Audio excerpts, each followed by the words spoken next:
بسم اللہ الرحمن الرحیم۔ السلام علیکم، میں ہوں عمران احمد اور آپ دیکھ رہے ہیں میرا YouTube channel AIO audio books. پیش خدمت ہے شمشیر بے نیام کا اگلا حصہ، تو چلیے شروع کرتے ہیں۔ خالد رضی اللہ تعالی عنہ مرج راحت کے قریب پہنچ رہے تھے اور انہیں میلہ نظر آ رہا تھا۔ میلہ بہت بڑا تھا، یہ غسانیوں کا کوئی تہوار تھا۔ ہزارہا لوگ جمع تھے، کھیل تماشے ہو رہے تھے، گھڑ دوڑ اور شتر دوڑ بھی ہو رہی تھی، کہیں ناچ تھا، کہیں گانے تھے۔ ایک وسیع میدان تھا جس میں آدمی ہی آدمی تھے، ان کی تعداد 20,000 کے لگ بھگ تھی۔ خالد کا لشکر جب کچھ اور قریب گیا تو تہوار منانے والا یہ ہجوم دیکھتے ہی دیکھتے فوج کی صورت اختیار کر کے جنگی ترتیب میں آ گیا۔ گھڑ سوار باقاعدہ رسالہ بن گئے، ہر آدمی تلوار یا برچھی سے مسلح تھا۔ عورتیں اور بچے بھاگ کر قصبے میں چلے گئے اور ہجوم جو فوج کی صورت اختیار کر گیا تھا اس طرح دائیں اور بائیں پھیلنے لگا جیسے مجاہدین کو گھیرے میں لینا چاہتا ہو۔ مجاہدین کو اپنے پیچھے سر پر دوڑتے گھوڑوں کا قیامت خیز شور سنائی دیا۔ ادھر دیکھا، غسانی سواروں کا ایک دستہ تلواریں اور برچھیاں تانے سمندر کی طوفانی لہروں کی طرح چلا آ رہا تھا۔ یہ تھا وہ جال جو جبلہ بن الاحم نے خالد کے لیے بچھایا تھا۔ ممکن نظر نہیں آتا تھا کہ خالد رضی اللہ تعالی عنہ اپنے لشکر کو اس جال میں سے نکال سکیں گے۔ مجاہدین کی تعداد 9,000 بھی نہیں رہ گئی تھی، اور جس دشمن نے انہیں اپنے جال میں لے لیا تھا اس کی تعداد 3 گنا تھی۔ مجاہدین تھکے ہوئے بھی تھے۔ 5 روزہ صحرائی سفر کے بعد وہ مسلسل پیش قدمی اور مار کا آرائی کرتے آ رہے تھے۔ غسانیوں کے بادشاہ جبلہ نے ٹھیک سوچا تھا کہ مسلمان کوچ کی ترتیب میں آ رہے ہوں گے اور انہیں جنگی ترتیب میں آتے کچھ وقت لگے گا اور ان پر حملہ اس طرح ہوگا کہ انہیں سنبھلنے کا موقع ہی نہیں ملے گا۔ اس نے مسلمانوں کی قلیل تعداد کو بھی پیش نظر رکھا تھا اور یہ بھی کہ مسلمان میلے کو بے ضرر لوگوں کا میلہ ہی سمجھیں گے۔ غسانیوں کو معلوم نہیں تھا کہ خالد میلے پر نہیں آئے تھے، وہ تجربہ کار سالار تھے، انہیں اچانک حملوں کا تجربہ ہو چکا تھا۔ انہیں احساس تھا کہ جوں وہ دشمن ملک کے اندر ہی اندر جا رہے ہیں، حملوں اور چھاپوں کا خطرہ بڑھتا جا رہا ہے۔ چنانچہ وہ لشکر کو ایسی ترتیب میں رکھتے تھے کہ اچانک اور غیر متوقع حملے کا فوراً مقابلہ کیا جائے۔ ان کے عقب سے غسانیوں کے جو سوار طوفانی موجوں کی طرح آ رہے تھے وہی مسلمانوں کو کچلنے کے لیے کافی تھے۔ خالد کی توجہ اس رسالے پر تھی اور وہ مطمئن تھے۔ مجاہدین ایک مشین کی طرح اس صورتحال سے نمٹنے کی ترتیب میں آ گئے۔ خالد نے خود نعرہ تکبیر بلند کیا جس کا مجاہدین نے رات کی کڑک کی طرح جواب دیا۔ اس کے ساتھ ہی انہوں نے بلند آواز سے کچھ احکام دیے۔ خدا کی قسم ہم انہیں سنبھال لیں گے، خالد نے بلند آواز سے کہا، اللہ کے نام پر، محمد الرسول اللہ کے نام پر۔ غسانیوں کا رسالہ بڑی تیزی سے قریب آ رہا تھا۔ اس کے پیچھے اور کچھ دائیں سے ایک اور رسالہ نکلا۔ سینکڑوں گھوڑے انتہائی رفتار سے دوڑتے آ رہے تھے، ان کا رخ غسانی سواروں کی طرف تھا۔ پیچھے دیکھو، کسی غسانی سوار نے چلا کر کہا، یہ مسلمان سوار معلوم ہوتے ہیں۔ پیچھے سے آنے والے سوار مسلمان ہی تھے۔ یہ مجاہدین کے لشکر کا عقبی حصہ ریئر گارڈ تھا۔ ان سواروں نے غسانی سواروں کو آن لیا۔ غسانی سوار اس حملے کے لیے بالکل تیار نہیں تھے، ان کا حلہ چارج بے ترتیب ہوتے ہوتے رک گیا۔ ادھر سے خالد نے اپنے سوار دستے کو تیز حملے کا حکم دے دیا۔ غسانی سوار گھیرے میں آ کر سکڑنے لگے، پھر وہ اتنے سکڑ گئے کہ ان کے گھوڑوں کو ایک قدم بھی دائیں بائیں اور آگے پیچھے ہلنے کی جگہ نہیں ملتی تھی۔ اس کے ساتھ ہی خالد نے شتر سوار تیر اندازوں کو میلے والے لشکر پر تیر برسانے کا حکم دے دیا اور دوسرے دستوں کو دشمن کے پہلوؤں پر حملے کے لیے بھیج دیا۔ انہوں نے اپنے دستے سے سامنے سے حملہ کیا۔ یہ عقل اور جذبے کی لڑائی تھی۔ غسانی پیادوں کو اپنے گھڑ سواروں پر بھروسہ تھا جو اب مجاہدین کی تلواروں سے کٹ رہے تھے یا مارکے سے نکل کر بھاگ رہے تھے۔ خالد رضی اللہ تعالیٰ عنہ کی کوشش یہ تھی کہ دشمن کے لشکر کے عقب میں چلے جائیں تاکہ دشمن شہر میں نہ جا سکے۔ خالد کے حکم سے غسانیوں کے خیمے کو آگ لگا دی گئی۔ یہ خیمے میلے کے لیے لگے ہوئے تھے۔ شعلوں نے غسانیوں پر خوف طاری کر دیا۔ ان کے حوصلے تو یہی دیکھ کر ٹوٹ گئے تھے کہ انہوں نے جو جال بچھایا تھا وہ بری طرح ناکام ہو گیا تھا۔ غسانیوں کے پاؤں اکھڑنے لگے، ان کا جانی نقصان اتنا زیادہ ہو رہا تھا کہ خون دیکھ کر وہ گھبرا گئے۔ آخر وہ بھاگنے لگے۔ خالد بار بار اعلان کرا رہے تھے کہ اپنے شہر کو تباہی سے بچانا چاہتے ہو تو باہر رہو۔ شام تک خالد اس شہر سے مال غنیمت اور بہت سے قیدی اکٹھے کر چکے تھے۔ شہر میں ان عورتوں کے بین سنائی دے رہے تھے جن کے خاوند، بھائی، باپ اور بیٹے مارے گئے تھے۔ خالد نے رات کو ابو عبیدہ کے نام پیغام بھیجا کہ وہ خالد رضی اللہ تعالیٰ عنہ کو بصرہ کے قرب و جوار میں ملے۔ بصرہ غسانی حکومت کا پایہ تخت تھا۔ غسانی اور رومی مل کر بصرہ کے دفاع کا انتظام کر رہے تھے۔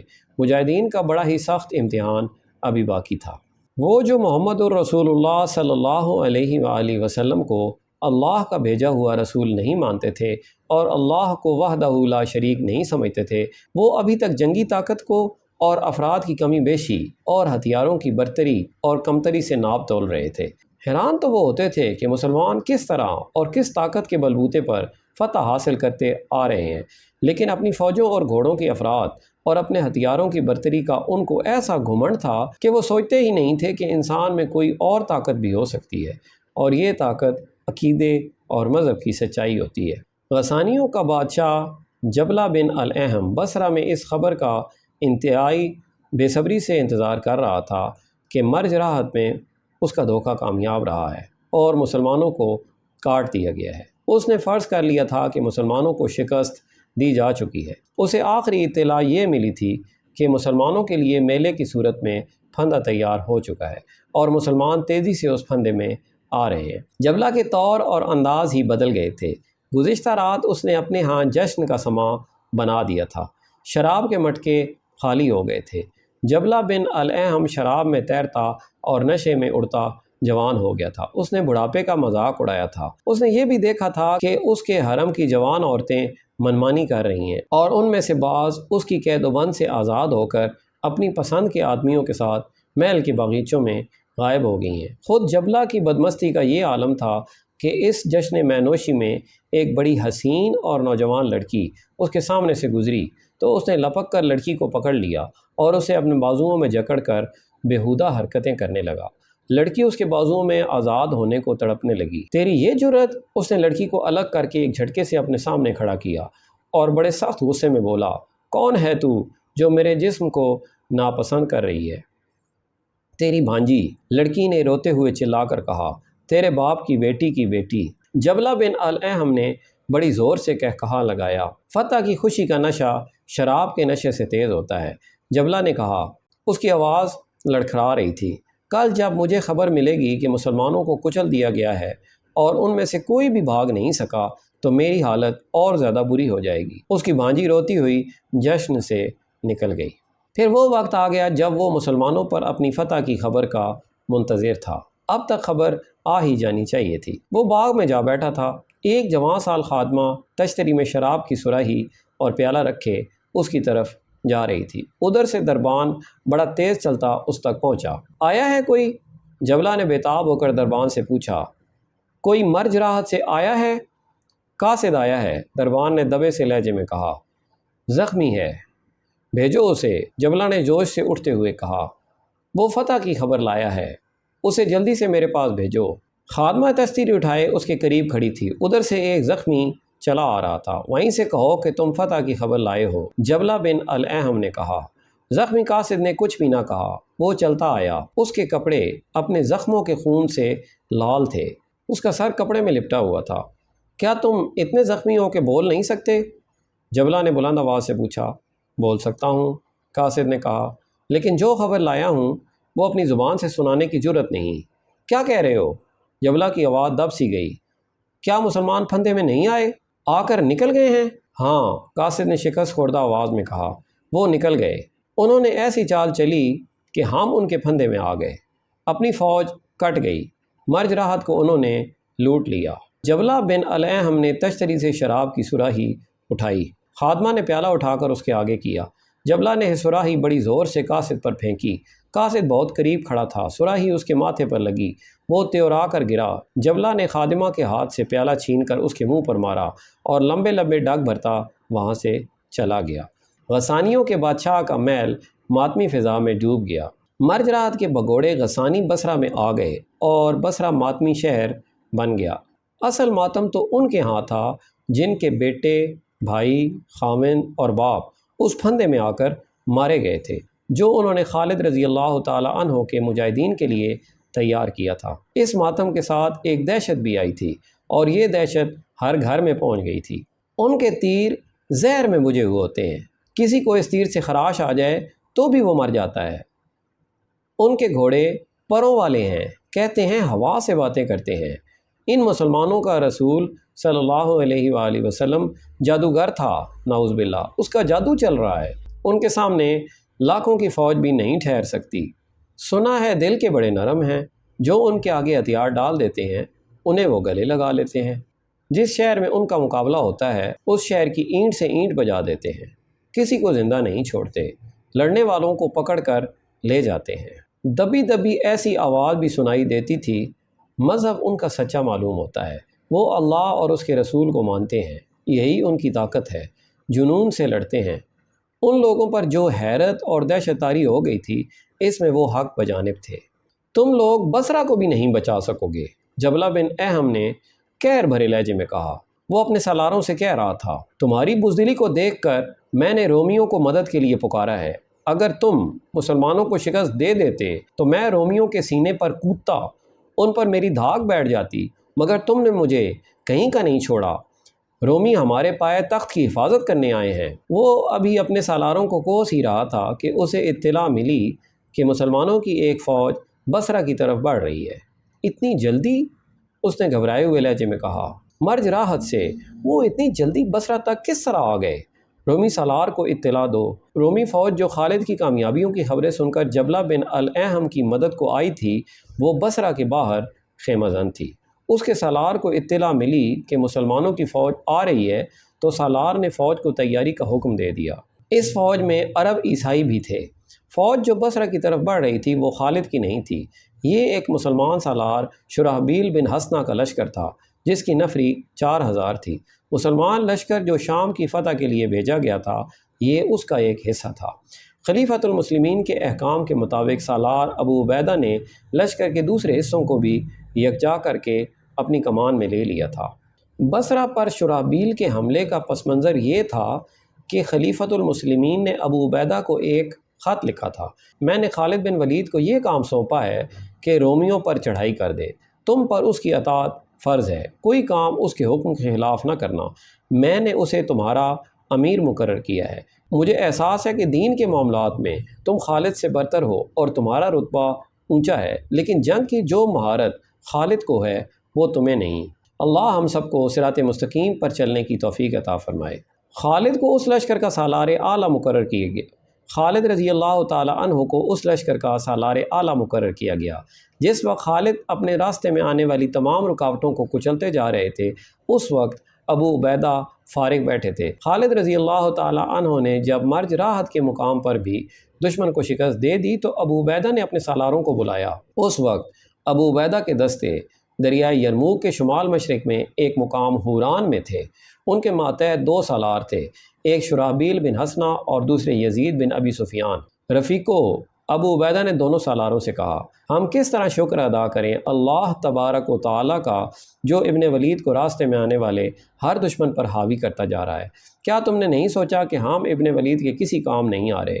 وہ جوں جوں آگے بڑھتا جاتا ہے اس کی مشکلات خطرناک ہوتی جا رہی ہیں، اس کا لشکر تھک کر بے حال ہو چکا ہے۔ آگے دمشق ہے، بصرہ ہے، غسانی ہے، عیسائی اور رومی ہیں۔ کیا یہ تینوں یہ نہیں سوچ رہے ہوں گے کہ مسلمانوں کو آگے آنے دیں، اور جب وہ مسلسل کوچ اور لڑائیوں سے شال ہو جائیں اور ان کی نفری کم ہو جائے تو انہیں کسی مقام پر گھیر کر ختم کر دیا جائے؟ رومیوں نے ایسا ضرور سوچا ہوگا، سالار یزید نے کہا۔ رومی لڑنے والی قوم ہے اور اس کے سالار عقل والے ہیں، خدا کی قسم میں رومیوں کو ایسا موقع نہیں دوں گا، ابو عبیدہ نے پرجوش لہجے میں کہا۔ کیا ہم اتنی دور سے ابن ولید کی کوئی مدد نہیں کر سکتے؟ بے شک کر سکتے ہیں، تو نے جو سوچا ہے وہ ہمیں بتا ابو عبیدہ، شرحبیل بن حسنہ نے کہا۔ اللہ اس کا مددگار ہے۔ ابن ولید کے آگے دمشق اور بصرہ 2 ایسے مقام ہیں جہاں رومیوں اور غسانیوں نے اپنی اپنی فوجیں جمع کر رکھی ہوں گی، ابو عبیدہ نے کہا۔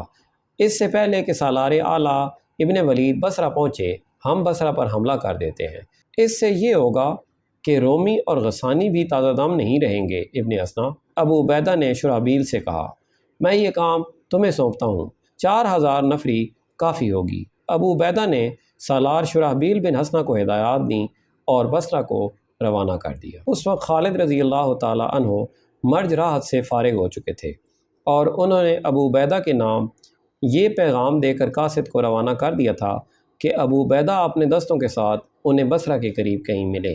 خالد نے مرج راحت کے قصبے کے باہر 2-4 روز قیام کیا تھا۔ شرحبیل 4000 مجاہدین کے ساتھ بصرہ پہنچ گئے۔ رومی بصرہ کے باہر خیمہ زن تھے، وہ سمجھے کہ یہ خالد کی فوج ہے۔ ان کے جاسوسوں نے انہیں بتایا کہ اس فوج کا سالار کوئی اور ہے۔ مورخ لکھتے ہیں کہ اس رومی فوج کے سالار یہ سمجھے کہ یہ مسلمانوں کی فوج کا ہراول ہے اور پوری فوج پیچھے آ رہی ہے۔ وہ مان نہیں سکتے تھے کہ اتنی فوج اتنے بڑے شہر کو محاصرے میں لینے آئی ہوگی۔ رومی فوج جس کی تعداد 12000 تھی قلعے کے اندر چلی گئی۔ بصرہ قلعہ بند شہر تھا۔ شرحبیل نے قلعے کے قریب مغرب کی طرف کیمپ کیا اور اپنے لشکر کو کئی دستوں میں تقسیم کر کے قلعے کے ہر طرف متعین کر دیا۔ 2 دن گزر گئے۔ رومی اور غسانی قلعے کی دیواروں کے اوپر سے مسلمانوں کو دیکھتے رہے۔ شرحبیل نے قلعے کے ارد گرد کچھ نہ کچھ حرکت جاری رکھی۔ دشمن قلعے سے دور دور بھی دیکھتا تھا۔ اسے توقع تھی کہ مسلمانوں کی پوری فوج آ رہی ہے۔ اسے اب اپنے جاسوسوں کے ذریعے کوئی خبر نہیں مل سکتی تھی کیونکہ قلعہ محاصرے میں تھا۔ سالار شرحبیل بن حسنہ کے متعلق یہ بتانا ضروری ہے کہ وہ رسول اکرم صلی اللہ علیہ وآلہ وسلم کے قریبی صحابی تھے۔ جو صحابہ کرام وحی لکھتے تھے ان میں شرحبیل خاص طور پر قابل ذکر ہیں۔ اسی حوالے سے انہیں کاتب رسول اللہ کہا جاتا ہے۔ شرحبیل کا زہد و تقویٰ تو مشہور تھا ہی، وہ فن حرب و ضرب اور میدان جنگ میں قیادت کی مہارت رکھتے تھے اور کہا کرتے تھے کہ انہوں نے یہ فن خالد سے یمامہ کی جنگ میں پھر آتش پرستوں کے خلاف لڑائیوں میں سیکھا ہے۔ محاصرہ بصرہ کے وقت ان کی عمر 70 سال سے کچھ ہی کم تھی۔ جذبے اور جوش و خروش کے لحاظ سے وہ جوان تھے اور ان کی شاہ سواری اور تیز زنی جوانوں جیسی ہی تھی۔ محاصرے کا 3را دن تھا۔ رومیوں کو یقین ہو گیا کہ مسلمانوں کی نفری اتنی ہی ہے جس نے محاصرہ کر رکھا ہے۔ اگر مزید فوج نے آنا ہوتا تو اب تک آ چکی ہوتی۔ چنانچہ انہوں نے اپنی 12000 نفری کی فوج باہر نکال لی۔ نفری کی افراد کے بل پر وہ ایسی دلیرانہ کارروائی کر سکتے تھے۔ مسلمان کل 4000 تھے۔ شرحبیل رضی اللہ تعالی عنہ نے بڑی تیزی سے اپنے دستوں کو اکٹھا کر کے جنگی ترتیب میں کر لیا۔ اس طرح دونوں فوجیں آمنے سامنے آ گئیں۔ اے رومیو، شرحبیل نے آگے آ کر بلند آواز سے کہا، خدا کی قسم ہم بھاگنے کے لیے نہیں آئے۔ اپنی پہلی شکستوں کو یاد کرو۔ تم ہر میدان میں ہم سے زیادہ تھے۔ خون خرابے سے تم بچتے کیوں نہیں؟ ہماری شرطیں سن لو اور اپنے شہر اور اپنی آبادی کو تباہی سے بچا لو۔ ہم شکست کھانے کے لیے باہر نہیں آئے۔ رومی سالار نے آگے آ کر کہا، واپس چلے جاؤ اور زندہ رہو۔ وہ کوئی اور تھے جنہوں نے تم سے شکستیں کھائی ہیں۔ خدا کی قسم ہم لڑائی سے منہ نہیں موڑیں گے، شرحبیل نے اعلان کیا، لیکن تمہیں ایک موقع دیں گے کہ سوچ لو، آگے آؤ اور ہماری شرطیں سن لو۔ مکالموں اور للکار کا تبادلہ ہوا اور رومی سالاروں نے شرائط پر بات چیت کرنے کا فیصلہ کر لیا۔ ان کا سپہ سالار آگے آ گیا۔ ادھر سے شرحبیل آگے آ گئے۔ بول اے مسلمان سالار، رومی سالار نے کہا، اپنی شرائط بتا۔ اسلام قبول کر لو، شرحبیل نے کہا۔ یہ منظور نہیں تو جزیہ ادا کرو، یہ بھی منظور نہیں تو لڑائی کے لیے تیار ہو جاؤ۔ ہم اپنا مذہب نہیں چھوڑیں گے، رومی سالار نے کہا، اور ہم جزیہ بھی نہیں دیں گے۔ لڑائی کے لیے ہم پہلے ہی تیار ہیں۔ اس کے ساتھ ہی رومی سالار نے مسلمانوں پر حملے کا حکم دے دیا۔ رومیوں کی تعداد 3 گنا تھی۔ شرحبیل نے اپنے 4000 مجاہدین کو جنگی ترتیب میں صف آرا کر رکھا تھا۔ انہیں اپنی نفری کی قلت کا بھی احساس تھا۔ انہوں نے اپنے دونوں پہلوؤں کو پھیلا دیا تھا تاکہ دشمن گھیرے میں نہ لے سکے۔ رومی جنگجو تھے اور ان کے سالار تجربہ کار تھے۔ وہ مسلمانوں کو گھیرے میں لینے کی ہی کوشش کر رہے تھے۔ لڑائی گھمسان کی تھی۔ شرحبیل قاصدوں کو دائیں بائیں دوڑا رہے تھے اور مجاہدین کو للکار بھی رہے تھے۔ مجاہدین اپنی روایت کے مطابق بے جگری سے لڑ رہے تھے، لیکن رومی 12000 تھے۔ ان کے سالار انہیں دائیں بائیں پھیلاتے جا رہے تھے۔ شرحبیل نے اپنے دائیں اور بائیں دیکھا تو انہیں اپنے دستوں کی صورتحال بڑی ہی تشویشناک دکھائی دی۔ ایسی صورتحال پسپائی کا مطالبہ کیا کرتی ہے، لیکن شرحبیل کی للکار پر مجاہدین کا جوش اور جذبہ بڑھ گیا تھا۔ وہ پسپائی کے نام سے ناواقف تھے، ان پر جنونی کیفیت طاری ہو گئی اور 4-5 گھنٹے گزر گئے۔ آخرکار وہ صورت پیدا ہو ہی گئی جس سے شرحبیل بچنے کی کوشش کر رہے تھے۔ دشمن کے پہلو پھیل کر مسلمانوں کے پہلوؤں سے آگے نکل گئے، وہ گھیرے میں آ چکے تھے۔ اندر کی طرف نہیں سکڑنا، شرحبیل نے اپنے دونوں پہلوؤں کے کمانداروں کو پیغام بھیجے، باہر کی طرف ہونے کی کوشش کرو۔ شرحبیل کی چالیں بیکار ہونے لگیں۔ بے شک مسلمانوں کا جذبہ رومیوں کی نسبت زیادہ تھا، لیکن رومی تعداد میں اتنے زیادہ تھے کہ مسلمانوں پر غالب آ سکتے تھے۔ اللہ کے پرستارو، شرحبیل نے للکار کر کہا، فتح یا موت، فتح یا موت، فتح یا موت، اللہ سے مدد مانگو، اللہ کی راہ میں جانیں دے دو، اللہ کی مدد آئے گی۔ مسلمانوں کے لیے یہ زندگی اور موت کا معرکہ بن گیا تھا۔ شرحبیل کی پکار اور للکار پر مجاہدین نے بلند آواز سے کلمہ طیبہ کا ورد شروع کر دیا، جس سے انہیں تقویت ملی، لیکن رومی ان پر حاوی ہو گئے تھے۔ مسلمانوں کے جوش اور جذبے میں قہر پیدا ہو گیا تھا۔ رومی فوج مسلمانوں کے عقب میں چلی گئی تھی۔ اب مسلمانوں کا کچلا جانا یقینی ہو گیا تھا۔ رومی جو مسلمانوں کے عقب میں چلے گئے تھے، انہیں اپنے عقب میں گھوڑے سر پر دوڑنے کا طوفانی شور سنائی دیا۔ انہوں نے پیچھے دیکھا تو سینکڑوں گھوڑے ان کی طرف دوڑے آ رہے تھے۔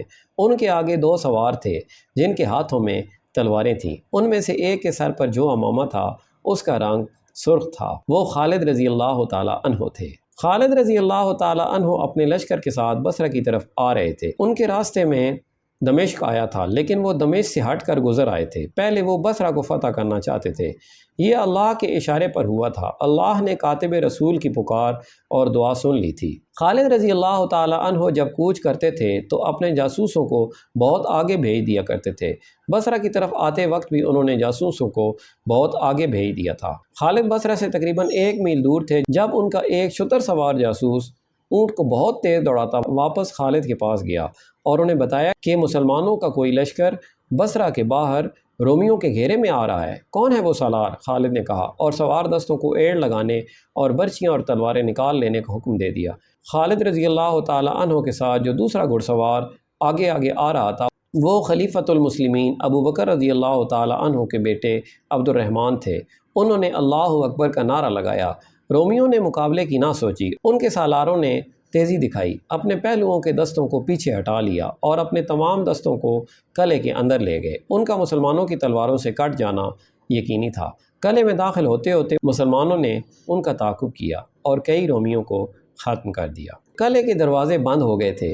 خالد غصے میں تھے۔ انہوں نے ایک حکم یہ دیا کہ زخمیوں اور لاشوں کو سنبھالو، اور دوسرا حکم یہ کہ تمام لشکر اکٹھا کیا جائے۔ انہوں نے سالار شرحبیل کو بلایا۔ ولید کے بیٹے شرحبیل نے آتے ہی خالد سے کہا، خدا کی قسم، تو اللہ کی تلوار ہے، تو اللہ کی مدد بن کر آیا ہے، لیکن تو نے یہ کیا کیا؟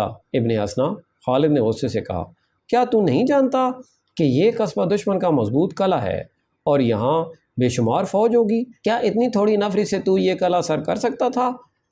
میں نے ابو عبیدہ کے حکم کی تعمیل کی ہے ابن ولید، شرحبیل نے کہا۔ آہ ابو عبیدہ، خالد نے آہ لے کر کہا، میں اس کا احترام کرتا ہوں، وہ متقی اور پرہیزگار ہے، لیکن میدان جنگ کو وہ اچھی طرح نہیں سمجھتا۔ مورخ واقدی لکھتا ہے کہ ابو عبیدہ کو سب، خصوصاً خالد رضی اللہ تعالیٰ عنہ، بزرگ و برتر سمجھتے تھے، لیکن جس نوعیت کی لڑائیاں لڑی جا رہی تھیں ان کے لیے ابو عبیدہ موزوں نہیں تھے، لیکن جہاں نفری کی کمی تھی وہاں سالاروں کی بھی کمی تھی۔ بہرحال مورخ لکھتے ہیں کہ ابو عبیدہ رضی اللہ تعالیٰ عنہ جذبے اور حوصلے میں کسی سے پیچھے نہیں تھے اور وہ بڑی تیزی سے تجربہ حاصل کرتے جا رہے تھے۔ بصرہ پر ان کا حملہ جرأت مندانہ اقدام تھا۔ خالد قلعے کے باہر اپنی اور شرحبیل کی نفری کا حساب کر رہے تھے اور یہ معلوم کرنے کی کوشش بھی کر رہے تھے کہ قلعے کے اندر کتنی نفری ہے۔ مسلمانوں کے ہاتھ میں چند ایک رومی سپاہی بھی آ گئے تھے جو زخمی تھے۔ خالد کے لشکر کے آ جانے سے مسلمانوں کی نفری 13,000 کے قریب ہو گئی تھی، لیکن رومیوں، غسانیوں اور عیسائیوں کی تعداد دگنی سے بھی زیادہ تھی۔ کیا تم بھی ڈر کر بھاگ آئے ہو؟ قلعے کے اندر جبلہ بن الاحم رومی فوج کے سپہ سالار پر غصہ جھاڑ رہا تھا۔ کیا تم نے اس فوج کا جو قلعے کے اندر تھی اور شہر کے لوگوں کا حوصلہ توڑ نہیں دیا؟ نہیں، رومی سالار نے کہا، میں مسلمانوں پر باہر نکل کر حملہ کر رہا ہوں۔ اگر میں ان کے عقب میں گئے ہوئے دستوں کو پیچھے نہ ہٹا لیتا تو ان کے عقب سے مسلمان سالار انہیں بری طرح کاٹ دیتے۔ مجھے ان کی نفری کا اندازہ نہیں تھا۔ میں صرف ایک دن انتظار کروں گا، ہو سکتا ہے ان کی مزید فوج آ رہی ہو، میں انہیں آرام کرنے کی مہلت نہیں دوں گا۔ پھر انہیں قلعے کا محاصرہ کر لینے دو، جبلہ نے کہا۔ انہیں قلعے کے ارد گرد پھیل جانے دو، پھر تم قلعے سے اتنی تیزی سے نکلنا کہ انہیں اپنے دستے اکٹھے کرنے کی مہلت نہ ملے، اور شہر میں اعلان کر دو کہ گھبرانے کی کوئی وجہ نہیں، دشمن کو قلعے کے باہر ہی ختم کر دیا جائے گا۔ قلعے کے اندر ہڑبونگ بپا تھی، شہریوں میں بھگدڑ اور افراتفری مچی ہوئی تھی۔ رومی فوج کا باہر جا کر لڑنا اور اندر آ جانا شہریوں کے لیے وحشتناک تھا۔ مسلمان فوج کی ڈراؤنی سی باتیں تو شہر میں پہلے ہی پہنچی ہوئی تھیں۔ مورخوں کے مطابق رومیوں نے یہ سوچا تھا کہ مسلمانوں کو آرام کی مہلت نہ دی جائے، لیکن انہیں معلوم نہ تھا کہ مسلمان آرام کرنے کے عادی ہی نہیں، انہیں اتنی ہی مہلت کی ضرورت تھی کہ زخمیوں کو سنبھال لیں اور شہیدوں کی لاشوں کو دفن کر دیں۔ اگلے روز کا سورج طلوع ہونے تک رومی فوج قلعے سے باہر آ گئی اور دروازے بند ہو گئے۔ خالد نے اپنے لشکر کو جنگی ترتیب میں کر لیا۔ قلعے کے باہر کھلا میدان تھا۔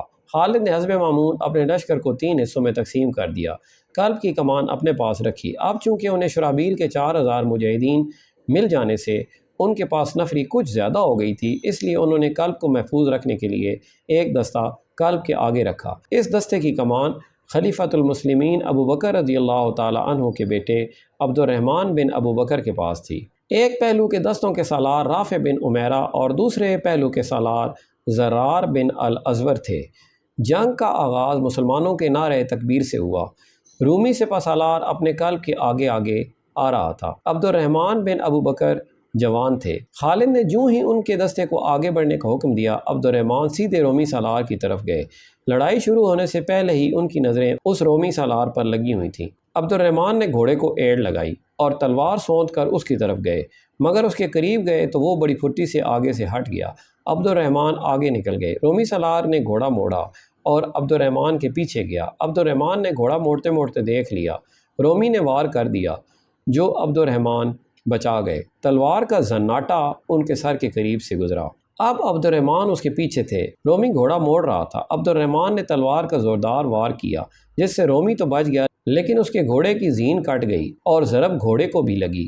گھوڑے کا خون پھوٹ آیا اور وہ رومی کے قابو سے باہر نکلنے لگا۔ رومی تجربہ کار جنگجو تھا، اس نے بڑی مہارت سے گھوڑے کو قابو میں کیا اور اس نے وار بھی کیے۔ عبد الرحمن نے ہر وار بچایا، اور جب انہوں نے رکابوں میں کھڑے ہو کر وار کیے تو رومی گھبرا گیا۔ اس کے آہنی خود اور زرہ نے اسے بچا لیا، لیکن اپنی ایک ٹانگ کو وہ نہ بچا سکا۔ گھٹنے کے اوپر سے اس کی ٹانگ زخمی ہو گئی۔ عبد الرحمن رضی اللہ تعالی عنہ کے تابڑ توڑ وار اسے مجبور کرنے لگے کہ وہ بھاگے، اور وہ بھاگ اٹھا۔ اسے اپنی جان کا غم تھا یا نہیں، اسے خطرہ یہ نظر آ رہا تھا کہ وہ گر پڑا تو اس کا سارا لشکر بھاگ اٹھے گا۔ یہ سوچ کر وہ اپنے لشکر میں غائب ہونے کی کوشش کرنے لگا۔ عبد الرحمن اس کے تعاقب سے نہ ہٹے۔ وہ ان کے ہاتھ تو نہ آیا، لیکن اپنے لشکر کی نظروں سے بھی اوجھل ہو گیا۔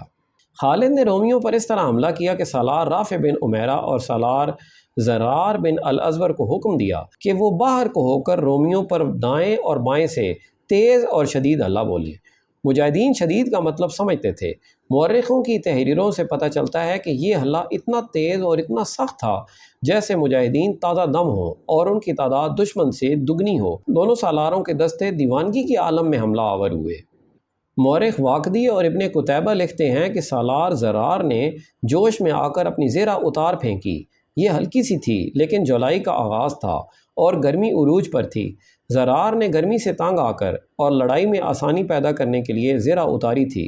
انہوں نے اپنے دستوں کو حملے کا حکم دیا۔ ان کا گھوڑا ابھی دشمن کے قریب نہیں پہنچا تھا کہ انہوں نے قمیض بھی اتار پھینکی۔ اس طرح ان کا اوپر کا دھڑ بالکل ننگا ہو گیا۔ ایسی خونریز لڑائی میں زرہ ضروری تھی اور سر کی حفاظت تو اور زیادہ ضروری تھی، لیکن زرار بن الازور نے اپنی جان ہتھیلی پر رکھ لی۔ انہیں اس حالت میں دیکھ کر ان دستوں میں کوئی اور ہی جوش پیدا ہو گیا۔ زرار دشمن کو للکارتے اور ٹوٹ ٹوٹ پڑتے تھے۔ ان کے سامنے جو آیا ان کی تلوار سے کٹ گیا۔ وہ سالار سے سپاہی بن گئے۔ رافع بن عمیرہ نے رومیوں کے دوسرے پہلو پر حلہ بولا تھا۔ ان کا انداز ایسا غضبناک تھا کہ دشمن پر خوف طاری ہو گیا۔ دشمن نے جب دیکھا کہ زرار اور رافع نے دونوں پہلوؤں سے ویسا ہی حلہ بولا ہے جیسا وہ چاہتے تھے، اور دشمن کے پہلو قلب کی طرف سکڑ رہے ہیں، تو خالد نے سامنے سے حلہ بول دیا۔ رومی پیچھے ہٹنے لگے، لیکن پیچھے قلعے کی دیوار تھی جو دراصل شہر پناہ تھی۔ ان کے لیے پیچھے ہٹنے کو جگہ نہ رہی۔ مجاہدین انہیں دباتے چلے گئے۔ دروازے کھول دو، دیوار کے اوپر سے کوئی چلایا۔ قلعے کے اس طرف کے دروازے کھل گئے اور رومی سپاہی قلعے کے اندر جانے لگے۔ انہیں قلعے میں ہی پناہ مل سکتی تھی۔ مسلمانوں نے دباؤ جاری رکھا اور رومی جم کر مقابلہ کرتے رہے۔ ان میں سے جسے موقع مل جاتا وہ قلعے کے اندر چلا جاتا۔ جو رومی قلعے میں پناہ لینے کو جا رہے تھے وہ ان کی تمام نفری نہیں تھی، ان کی آدھی نفری بھی نہیں تھی۔ ان کی آدھی نفری خالد کے دستوں سے نبرد آزما تھی۔ خالد رضی اللہ تعالی عنہ نے جب دیکھ لیا تھا کہ ان کے پہلوؤں کے سالاروں نے ویسا ہی حملہ کیا ہے جیسا وہ چاہتے تھے، تو انہوں نے دشمن کے قلب پر حملہ کر دیا۔ رومی بڑے اچھے سپاہی تھے، وہ پسپا ہونے کی نہیں سوچ رہے تھے اور خالد انہیں پسپائی کے مقام تک پہنچانے کی سر توڑ کوشش کر رہے تھے۔ خالد نے شجاعت کا اور بے خوف قیادت کا یہ مظاہرہ کیا کہ گھوڑے سے اتر آئے اور سپاہیوں کی طرح پا پیادہ لڑنے لگے۔ اس کا اثر مجاہدین پر ایسا ہوا کہ وہ بجلیوں کی مانند کودنے لگے۔ یہ ان کے ایمان کا اور عشق رسول صلی اللہ علیہ وآلہ وسلم کا کرشمہ تھا کہ مسلسل کوچ اور مارکوں کے تھکے ہوئے جسموں میں تازگی اور جان پیدا ہو گئی۔ یہ مبالغہ نہیں کہ وہ روحانی قوت سے لڑ رہے تھے۔ خالد رضی اللہ تعالیٰ عنہ اس کوشش میں تھے کہ رومیوں کو گھیرے میں لے لیں، لیکن رومی زندگی اور موت کا مارکا لڑ رہے تھے۔ وہ اب وار اور حلے روکتے اور پیچھے یا دائیں بائیں ہٹتے جاتے تھے۔ وہ محاصرے سے بچنے کے لیے پھیلتے بھی جا رہے تھے۔ آخر وہ بھی بھاگ بھاگ کر قلعے کے ایک اور کھلے دروازے میں غائب ہونے لگے۔ خالد نے بلند آواز سے حکم دیا، ان کے پیچھے قلعے میں داخل ہو جاؤ۔ لیکن دیوار کے اوپر سے تیروں کی بوچھاڑیں آنے لگیں، برچھیاں بھی آئیں۔ مجاہدین کو مجبوراً پیچھے ہٹنا پڑا اور رومی جو بچ گئے تھے وہ قلعے میں چلے گئے اور قلعے کا دروازہ بند ہو گیا۔ باہر رومیوں اور ان کے اتحادی عیسائیوں کی لاشیں بکھری ہوئی تھیں۔ زخمی تڑپ رہے تھے۔ زخمی گھوڑے بدکے اور ڈرے ہوئے بے لگام اور منہ زور ادھر ادھر پھر رہے تھے۔ چند ایک گھڑ سواروں کے پاؤں رکابوں میں پھنسے ہوئے تھے اور گھوڑے انہیں گھسیٹتے پھر رہے تھے۔ سوار خون میں نہائی ہوئی لاشیں بن چکے تھے۔ لڑائی ختم ہو چکی تھی۔ مجاہدین کے فاتحانہ نعرے گرج رہے تھے۔ فتح ابھی مکمل نہیں ہوئی تھی۔ دشمن کا نقصان تو بہت ہوا تھا لیکن وہ قلعہ بند ہو گیا تھا۔ فتح مکمل کرنے کے لیے قلعہ سر کرنا ضروری تھا۔ خالد رضی اللہ تعالی عنہ نے اپنے زخمیوں کو اٹھانے کا حکم دیا اور قاصد سے کہا کہ وہ تمام سالاروں کو بلا لائے۔ خالد رضی اللہ تعالی عنہ نے ایک سوار کو دیکھا جو ان کی طرف آ رہا تھا۔ وہ دوسروں سے کچھ الگ تھلگ تھا، ایک اس لیے کہ اس کا قد لمبا تھا اور جسم دبلا تھا۔ عرب ایسے دبلے پتلے نہیں ہوتے۔ یہ سوار کچھ آگے کو جھکا ہوا بھی تھا۔ اس کی داڑھی گھنی نہیں تھی اور لمبی بھی نہیں تھی۔ اس داڑھی کو اس شخص نے مصنوعی طریقے سے کالا کر رکھا تھا۔ وہ اس لیے بھی الگ تھلگ لگتا تھا کہ خالد نے اس سے لڑتے دیکھا تھا اور اس کا انداز کچھ مختلف سا تھا۔ سب کی توجہ اس شخص کی طرف اس وجہ سے بھی ہوئی تھی کہ اس کے ہاتھ میں پیلے رنگ کا پرچم تھا۔ یہ وہ پرچم تھا جو خیبر کی لڑائی میں رسول اکرم صلی اللہ علیہ وآلہ وسلم نے اپنے ساتھ رکھا تھا۔ خالد رضی اللہ تعالی عنہ اسے پہچان نہ سکے۔ دھوپ بہت تیز تھی۔ اس نے سر پر کپڑا ڈال رکھا تھا جس سے اس کا آدھا چہرہ ڈھکا ہوا تھا۔ خالد رضی اللہ تعالی عنہ کے قریب آ کر وہ شخص مسکرایا تو خالد نے دیکھا کہ اس آدمی کے سامنے کے 2-3 دانت ٹوٹے ہوئے ہیں۔ ابو عبیدہ، خالد نے مسرت سے کہا اور اس کی طرف دوڑے۔ وہ ابو عبیدہ تھے۔ مرج راہ سے خالد نے انہیں پیغام بھیجا تھا کہ وہ انہیں بصرہ کے قریب ملیں۔ ابو عبیدہ حوارین کے مقام پر پڑاؤ ڈالے ہوئے تھے جہاں سے انہوں نے شرحبیل بن حسنہ کو 4000 مجاہدین دے کر بصرہ پر حملہ کرایا تھا۔ ان کے پاس خالد کا قاصد بعد میں پہنچا تھا۔ ابو عبیدہ پیغام پر اس وقت بصرہ پہنچے جب خالد رومیوں کے ساتھ بڑے سخت مارکے میں الجھے ہوئے تھے۔ انہوں نے تلوار نکالی اور مارکے میں شامل ہو گئے۔ ابو عبیدہ رضی اللہ تعالی عنہ کی اس وقت عمر 55 سال کے لگ بھگ تھی۔ وہ رسول کریم صلی اللہ علیہ وآلہ وسلم کے خاص ساتھیوں میں سے تھے۔ ان کے دادا اپنے وقتوں کے مشہور جراح تھے۔ اسی نسبت سے انہوں نے اپنا نام ابو عبیدہ بن الجراح رکھ لیا تھا۔ ان کا نام عامر بن عبداللہ بن الجراح تھا، لیکن انہوں نے ابو عبیدہ کے نام سے شہرت حاصل کی۔ دبلا پتلا اور کچھ جھکا ہونے کے باوجود بھی ان کے چہرے پر جلال جیسی رونق رہتی تھی۔ وہ دانش مند تھے۔ میدان جنگ میں وہ کوئی مقام پیدا نہ کر سکے لیکن ذہانت اور عقل مندی میں ان کا مقام بہت بلند تھا۔ ابو عبیدہ کے سامنے کے دانت جنگ احد میں ٹوٹے تھے۔ اس مارکے میں رسول اکرم زخمی ہو گئے تھے۔ آپ صلی اللہ علیہ وآلہ وسلم کی خود کی زنجیروں کی 2 کڑیاں آپ کے رخسار میں ایسی گہری اتری تھیں کہ ہاتھ سے نکلتی نہیں تھیں۔ ابو عبیدہ رضی اللہ تعالی عنہ نے یہ دونوں کڑیاں اپنے دانتوں سے نکالی تھیں۔ اس کامیاب کوشش میں ان کے سامنے کے 2 یا 3 دانت ٹوٹ گئے تھے۔ ابن قتیبہ نے لکھا ہے کہ رسول اللہ ابو عبیدہ سے بہت محبت کرتے تھے، اور حضور نے ایک بار فرمایا تھا کہ ابو عبیدہ میری امت کا امین ہے۔ اس حوالے سے ابو عبیدہ کو لوگ امین الامت کہنے لگے۔ اس دور کی تحریروں سے یہ بھی پتہ چلتا ہے کہ خالد نے جب ابو عبیدہ کو بصرہ کے میدان میں دیکھا تو انہیں خدشہ محسوس ہوا کہ ابو عبیدہ ان کی سپہ سالاری کو قبول نہیں کریں گے۔ گو خلیفۃ المسلمین نے ابو عبیدہ کو تحریری حکم بھیجا تھا کہ جب خالد شام کے محاذ پر پہنچ جائیں تو تمام لشکر کے سالار اعلیٰ خالد رضی اللہ تعالیٰ عنہ ہوں گے۔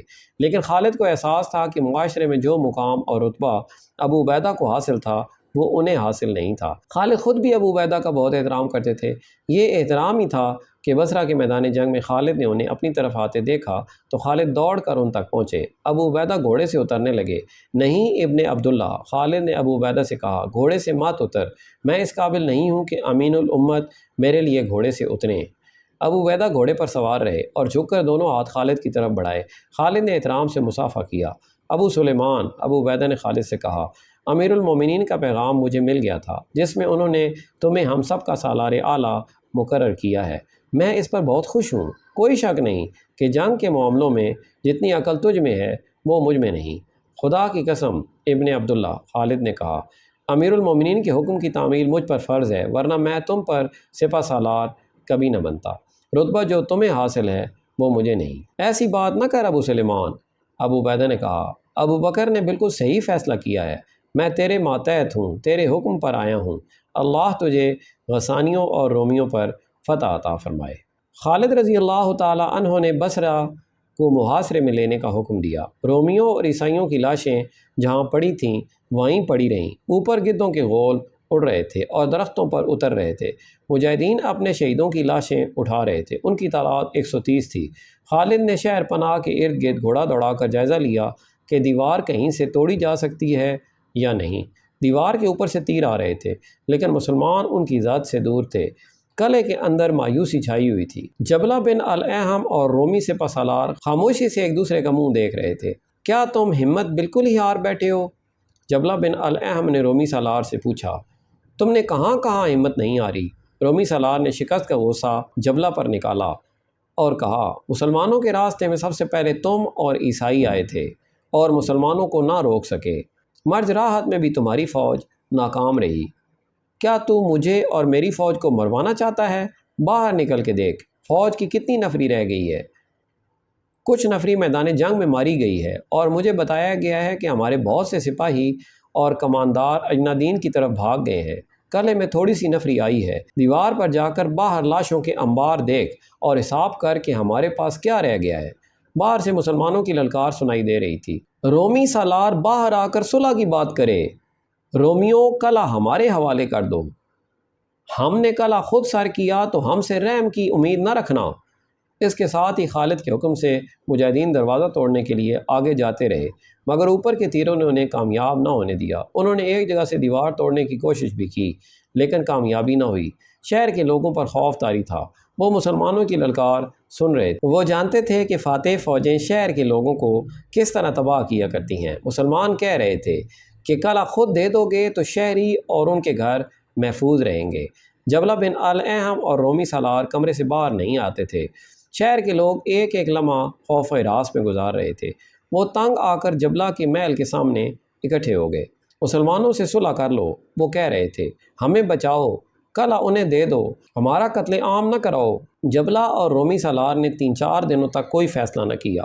خالد رضی اللہ تعالی عنہ نے محاصرے کے بہانے اپنے لشکر کو آرام کی مہلت دے دی۔ انہوں نے شہیدوں کا جنازہ پڑھ کر انہیں دفن کر دیا۔ آخر ایک روز قلعے پر سفید جھنڈا نظر آیا۔ قلعے کا دروازہ کھلا اور رومی سالار باہر آیا۔ اس نے صلح کی بھیک مانگی۔ خالد نے ان پر یہ شرط عائد کی کہ وہ جزیہ ادا کریں۔ رومی سالار نے قلعہ خالد کے حوالے کر دیا۔ یہ قلعہ جولائی 634 عیسوی جمادی الاول کا وقت تھا۔ رومی اور غسانی قلعے سے باہر نکلنے لگے۔ شرحبیل بن حسنہ نے دیکھا کہ رومی سپاہی اجنادین کی طرف بھاگ رہے تھے۔ شرحبیل نے اپنا ایک جاسوس اجنادین بھیج دیا۔ اس جاسوس نے آ کر اطلاع دی کہ رومی فوج اجنادین میں جمع ہو رہی ہے اور توقع ہے کہ وہاں 90,000 فوج تیار ہو جائے گی۔ ہماری اگلی منزل اجنادین ہوگی، خالد نے کہا۔ ناظرین و سامعین، امید ہے آپ کو یہ تاریخی اردو ناول بہت پسند آ رہا ہوگا۔ اب تک کے لیے اتنا ہی، ملتے ہیں اگلی ویڈیو میں۔ اپنا خیال رکھیں اور ہمارے اس چینل کا بھی۔ اللہ حافظ۔